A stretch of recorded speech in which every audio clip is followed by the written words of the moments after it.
پہلے لوگ کہیں نعت کی مجلس سجا لیتے تھے، اب کیک بھی کٹتے ہیں، اس کا نام بھی عید رکھ لیا گیا ہے، اور باقاعدہ عید میلاد النبی کی نمازوں کا بھی اب اہتمام ہو رہا ہے کہ 2 رکعت فلاں جگہ پہ جمع ہو کر ہم عید میلاد النبی کی نماز پڑھیں گے، جلوس جلسے نکل رہے ہیں۔ لوگ عید میلاد النبی بہت جوش و خروش سے مناتے ہیں، تو اس کو عید بھی کہتے ہیں۔ اور میرے بھائی کا بھی مجھے فون آیا، اس نے مجھے عید مبارک کہا، تو میں نے پوچھا کہ عیدیں تو 2 ہوتی ہیں، عید الفطر اور عید الاضحیٰ۔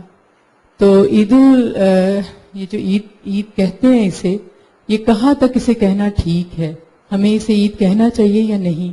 اور نبی پاک کو یقیناً پتا ہوگا کہ ہم مسلم جو ہیں وہ ان کی محبت میں مغلوب کچھ نہ کچھ ضرور کریں گے، تو انہوں نے اس کے بارے میں کیا تاکید کی تھی کہ ہم اسے کس طرح سے مطلب اپنے جذبات کا اظہار کر سکیں اپنے نبی کی محبت میں، کیا کریں کہ جو ہمارے لیے ان کے احکامات کے اکارڈنگ ہو، یعنی بیسٹ ہمارا ہو کہ ان تک جائے اور ہمیں اس کا اجر ملے۔ تو اس کے لیے کچھ تھوڑا سا ربیع الاول کے حوالے سے ہمیں۔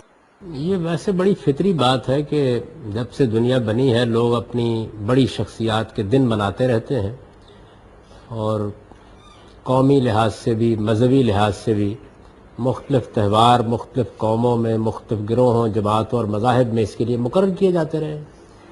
جیسے کرسمس کا تہوار ہے، ظاہر ہے سیدنا مسیح علیہ السلام کی پیدائشی کی خوشی میں یہ لوگ مناتے ہیں، اور بھی بعض واقعات بڑے ہو جاتے ہیں قوموں کی زندگی میں، اس کو بھی لوگ مناتے ہیں۔ جیسے ہم اپنی آزادی کا دن مناتے ہیں، جیسے ہم قائد اعظم کا یوم وفات یا یوم پیدائش مناتے ہیں، علامہ اقبال کا یوم پیدائش یوم وفات مناتے ہیں۔ تو تہوار بنانے کی ایک عمومی روایت دنیا کی ساری قوموں میں رہی ہے، یہ اپنی جگہ کوئی بری چیز نہیں ہے۔ اس سے تاریخی واقعات یاد رہتے ہیں، لوگوں کی ایک دلی وابستگی رہتی ہے، اور کسی حد تک آپ کہہ سکتے ہیں کہ آئندہ نسلوں کو بعض چیزیں اس کے ذریعے سے منتقل ہوتی رہتی ہیں۔ تو اس وجہ سے اصلاً یہ کوئی بری چیز نہیں ہے، لیکن نبی صلی اللہ علیہ وسلم کا مقام مرتبہ ایسا ہے کہ میرے خیال کے مطابق آپ اس سے بہت بلند ہیں کہ آپ کو اس سطح پر لے آیا جائے کہ جیسے ہم قائد اعظم کا دن مناتے ہیں ایک دن آپ کا بھی منا لیں، جیسے ہم پاکستان کے قیام کا ایک دن مناتے ہیں اس طرح آپ کا بھی ایک دن منا لیں۔ آپ کسی ایک دن کی شخصیت نہیں ہیں، آپ تو ہمارے شب و روز کی شخصیت ہیں، اور آپ کی بعثت، آپ کا نبوت کا مقام، یہ ایسی چیزیں نہیں ہیں کہ جس کو یاد کرانے کے لیے مجھے یا آپ کو دن منا کے کوئی اہتمام کرنا ہے۔ اس کا اہتمام اللہ پروردگار عالم نے اس درجے میں کر دیا ہوا ہے کہ ہر روز 5 وقت ہماری مسجدوں سے یہ صدا بلند ہو جاتی ہے۔ تو یہ نغمہ فصل گل و لالا کا نہیں پابند، بہار ہو کے خزاں لا الہ الا اللہ۔ تو اس لیے میں تو اس کو پستی ذوق سمجھتا ہوں، میرے نزدیک اس کے لیے کوئی خاص دن منتخب نہیں کرنا چاہیے۔ یہی وجہ ہے کہ صحابہ کرام نے اس طرح کا کوئی کام رسول اللہ صلی اللہ علیہ وسلم کے معاملے میں نہیں کیا۔ یہ ہر روز کی شخصیت ہے، ہر دن کی شخصیت ہے، ہر دن آپ کا دن ہے، ہر مہینہ آپ کا مہینہ ہے۔ مسلمان کے شب و روز میں یہ یاد قائم رہنی چاہیے، اور اللہ نے اس کا بڑا غیر معمولی اہتمام کر رکھا ہوا ہے، یعنی یہ میرا اور آپ کا محتاج نہیں رہا۔ اللہ تعالیٰ نے جو اہتمام رسالت مآب صلی اللہ علیہ وسلم کے ذکر اور آپ کی رسالت کی بلندی کے لیے کر رکھا ہوا ہے، اس سے بڑا اہتمام دنیا میں کسی شخصیت کے لیے ہو نہیں سکتا۔ جس اہتمام سے ہماری ہر مسجد سے یہ صدا بلند ہوتی ہے، اور 5 وقت بلند ہوتی ہے، اور پھر ہم جاتے ہیں، اور درود و سلام کا بھی اتنا اہتمام کر دیا گیا ہے کہ ہم اپنی نمازوں میں ہر تشہد کے موقع پر پڑھ رہے ہوتے ہیں۔ اس غیر معمولی اہتمام کے ساتھ ایسی بلند و بالا شخصیت کو کہ جس کے کوئی مثیل نہیں ہے، عام شخصیات کی سطح پر اتارنا، یہ مجھے پسند نہیں ہے۔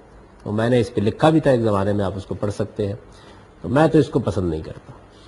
دوسری چیز یہ ہے کہ اس کو عید کہہ دیتے ہیں لوگ، تو یہ اگرچہ ٹھیک ہے کہ ہمارے ہاں عید الاضحیٰ اور عید الفطر کے لیے عید کا لفظ استعمال ہوتا ہے، لیکن عربی زبان کے حد تک تو اصل میں ہر تہوار عید ہی ہوتا ہے۔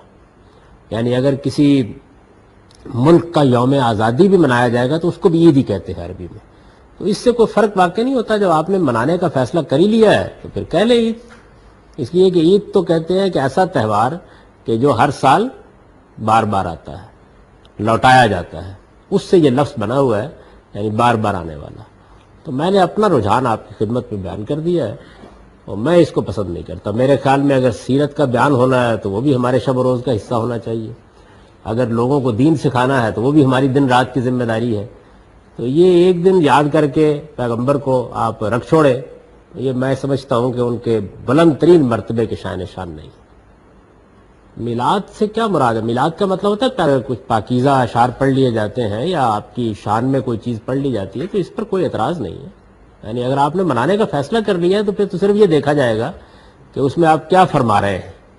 تو اگر کوئی اس طرح کی بات ہے کہ جس میں کچھ مشرکانہ مضامین ہیں یا نبی کا مرتبہ خدا سے بڑھانے کی کوشش کی گئی ہے یا جھوٹی روایات جس طرح عام طور پر بیان کی جاتی ہیں ہمارے ہاں وہ بیان کی جا رہی ہیں، کیونکہ مجھے تو یہ باقی تو کوئی مولود شریف سننے کا نہیں کبھی سعادت حاصل ہوئی، لیکن بعض میں نے ایسے ہی ٹیلی ویژن کے اوپر 2-3 تقریریں سنی تو مجھے معلوم ہوا کہ یہ کیا دنیا ہے جس سے میں تو واقف نہیں ہوں بالکل ہی. یعنی بالکل لایانی قصے اور بالکل بےمانی روایات، نہ ان کا کوئی سر نہ ان کا کوئی پیر، نہ وہ کہیں قرآن میں ہے نہ کوئی صحیح روایات میں ہے، وہ بیان کیے جاتے ہیں. تو اگر صحیح آپ کی تاریخ بیان کی جاتی ہے، سیرت بیان کی جاتی ہے یا آپ کی تعلیمات کا ذکر کیا جاتا ہے اور وہ تعلیمات جو قرآن میں ہے اور صحیح احادیث میں بیان ہوئی ہیں، تو پھر کوئی قابل اعتراض بات نہیں ہے، ضرور کریں.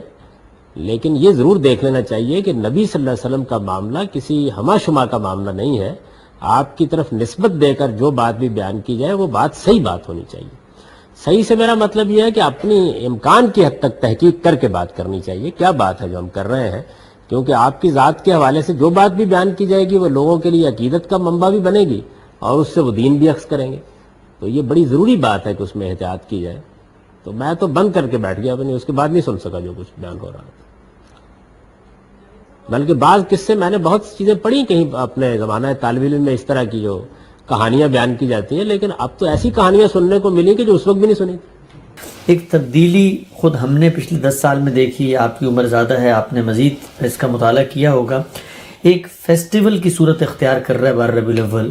پہلے لوگ کہیں نعت کی مجلس سجا لیتے تھے، اب کیک بھی کٹتے ہیں، اس کا نام بھی عید رکھ لیا گیا ہے، اور باقاعدہ عید میلاد النبی کی نمازوں کا بھی اب اہتمام ہو رہا ہے کہ 2 رکعت فلاں جگہ پہ جمع ہو کر ہم عید میلاد النبی کی نماز پڑھیں گے. جلوس جلسے نکل رہے ہیں. تو یہ جو پوری کی پوری ایک نیا تہوار بنتا ہوا نظر آ رہا ہے. اور ہم یہ بھی دیکھ رہے ہیں کہ وہ مسالک جو پہلے اس سے ہم آہنگی محسوس نہیں کرتے تھے وہ بھی اس میں شامل ہو گئے، سبھی اس کو منا رہے ہیں. تو اگر یہی سلسلہ آگے جاری رہا تو آپ کو لگتا ہے کہ یہ جو دین کی روایت ہے اس کے اندر ایک نئی چیز کا اضافہ یا انحراف کا کوئی موقع یا امکان یا پہلو سامنے آتا ہے؟ دیکھیے، میں اپنا یہ ذوق بارہا بیان کر چکا ہوں کہ اللہ کے معاملے میں، اللہ کے رسول کے معاملے میں، دین کے معاملے میں ہمیں خود اللہ کے رسول ہی نے یہ تعلیم دی ہے کہ ما انا علیہ و اصحابی پر رہو. یعنی جو صحابہ کا طریقہ تھا، نہ صحابہ سے بڑھ کر کسی کو محبت کے دعوے کرنے چاہیے، نہ صحابہ سے بڑھ کر کسی کو تعلق خاطر کا ادعا رکھنا چاہیے. وہ ہمارے لیے بہترین نمونہ ہے. جو چیزیں دین سے متعلق ان کے زمانے میں ہوئی ہیں وہی ہم جاری رکھیں گے. ظاہر ہے کہ وہ حضور کے اذن سے ہوئی ہیں، اللہ کے پیغمبر کی ہدایت کے مطابق ہوئی ہیں، انہی پر عمل جاری رکھیں گے، ان میں کوئی اضافہ نہیں کریں گے، کوئی خرابی نہیں پیدا کریں گے. باقی رہ گئی یہ بات کہ کوئی آدمی اس پر خوشی محسوس کرتا ہے، وہ کوئی خیرات کر دیتا ہے، یا اس موقع کے اوپر آپ کوئی مجلس منعقد کر کے اس میں رسالت مآب صلی اللہ علیہ وسلم کی سیرت بیان کر دیتے ہیں، اس میں کوئی حرج کی بات نہیں.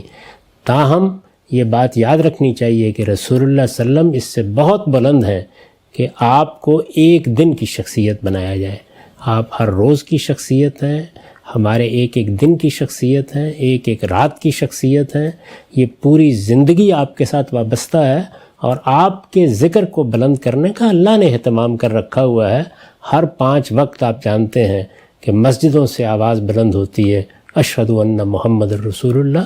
تو میں رسالت مآب صلی اللہ علیہ وسلم کو ان عام شخصیات سے بالکل منفرد، بالکل بلند اور الگ ہونا چاہیے. اور اس کا تقاضا یہی ہے کہ ہر روز آپ کا روز ہو، ہر دن آپ کا دن ہو، کوئی ایک دن آپ کے لیے خاص نہیں کیا جا سکتا. یہ میرا ذوق نہیں ہے. تاہم جتنی چیزیں میں نے عرض کر دی ہیں وہ اگر شائستگی سے ایک دائرے کے اندر ہوں تو ان میں کسی جگہ بھی کوئی حرج نہیں. آپ روز ایسی مجالس منعقد کریں جس میں رسول اللہ صلی اللہ علیہ وسلم کی سیرت بیان کی جائے، آپ کے اخلاق لوگوں کو بتائے جائیں، آپ کی تعلیمات سے متعارف کرایا جائے، اس میں کوئی معنی نہیں ہے. اسی طرح خاص اس دن بھی اگر کوئی خوشی کا اظہار آدمی کر لیتا ہے تو ایک دائرے کے اندر اس کو بھی ملحوظ رکھا جائے گا، لیکن اس کو صحابہ کرام کے طریقے کے قریب رکھنا چاہیے. یعنی رسول اللہ صلی اللہ علیہ وسلم کے صحابہ سیدنا ابو بکر، سیدنا عمر، سیدنا عثمان، سیدنا علی، اسی طرح جتنے باقی صحابہ ہیں ان کو اللہ نے اقتدار دیا، قوت دی، سلطنت ہوئی، وہ چاہتے تو ہنگامہ برپا کر دیتے، جشن مناتے، لیکن یہ طریقے انہوں نے اختیار نہیں کیے۔ تو ہمارے ہاں جو دین میں تہوار مقرر کیے گئے ہیں دینی لحاظ سے، یعنی دنیوی اعتبار سے آپ 10 تہوار مقرر کر لیں، اس میں کوئی اعتراض نہیں، دین میں جو تہوار مقرر کیے گئے ہیں وہ 2 ہی ہیں، ایک عید الفطر اور ایک عید الاضحیٰ۔ یہ کس نے مقرر کیے ہیں؟ یہ رسالت مآب صلی اللہ علیہ وسلم نے مقرر کیے ہیں۔ تو آپ کی پیروی میں تہوار تو یہی رہیں گے، باقی کسی کے جذبات کا اظہار، محبت کا اظہار، تعلق خاطر کا اظہار، سیرت کا بیان، لوگوں کی تعلیم، یہ سب چیزیں بالکل ٹھیک ہیں، ان میں کوئی اعتراض نہیں۔ اس سے آگے بڑھ کر کوئی ایسا کام نہیں کرنا چاہیے جو صحابہ کرام کے طریقے سے ہمیں ہٹا دے، کیونکہ اللہ کے رسول کی تعلیم یہی ہے کہ اپنے دین کو ٹھیک اس جگہ پر قائم رکھو، ما انا علیہ و صحابی، جس پر میں نے اور میرے صحابہ نے زندگی بسر کی ہے۔ اجرم صاحب، لیکن عید میلاد النبی کی کوئی نماز ادا کرتا ہے اور کہتا ہے کہ فلاں جگہ فلاں وقت میں ہم 2 رکعت نماز پڑھیں گے عید میلاد النبی کی، تو پھر دینی شرعی لحاظ سے اس کا کیا حکم؟ یہ بالکل بدعت ہوگی، اس کے قریب بھی نہیں جانا چاہیے، اور رسول اللہ نے فرمایا ہے کہ میرے دین میں جس نے بھی کوئی نئی بات ایجاد کی وہ سر تسر گمراہی ہے، اور کل ضلالت فی النار، اس کا انجام جہنم ہے۔ تو اس لیے ایسی چیزوں سے بچنا چاہیے۔ یہی چیز سورہ اعراف میں بیان کی ہے، جہاں 5 ان چیزوں کا ذکر کیا ہے جن کو اللہ نے حرام قرار دیا ہے، ان بنیادی چیزوں کا۔ تو اس میں یہ بتا دیا گیا ہے کہ ان تقولوا علی اللہ ما لا تعلمون، اللہ کی نسبت سے کوئی ایسی بات نہ کرو کہ جس کو تم نہیں جانتے۔ اگر کوئی نماز اس دن پڑھنا ہوتی تو اللہ کے رسول اس کو شروع کرتے، قائم کرتے۔ خود آپ کا کیا طریقہ تھا؟ اگر لوگ اس کو اختیار کریں تو کتنی پاکیزہ بات ہے کہ لوگوں نے پوچھا کہ آپ پیر کا روزہ رکھتے ہیں، تو فرمایا کہ ہاں اس دن میری پیدائش ہوئی تھی۔ تو اگر لوگوں نے اس یاد کو قائم رکھنا ہے تو ایسا کیوں نہ کریں کہ اس دن روزہ رکھیں، رسالت مآب صلی اللہ علیہ وسلم کی اتباع بھی ہوگی، پیروی بھی ہوگی۔ میں جو بنیادی بات عرض کر رہا ہوں وہ یہ ہے کہ اللہ کے رسول اور رسول اللہ صلی اللہ علیہ وسلم کے صحابہ، یعنی محمد الرسول اللہ والذین معہ، ان کے طریقے ہی پر قائم رہنے کا نام دین ہے۔ دین میں اس سے آگے کچھ نہیں ہو سکتا۔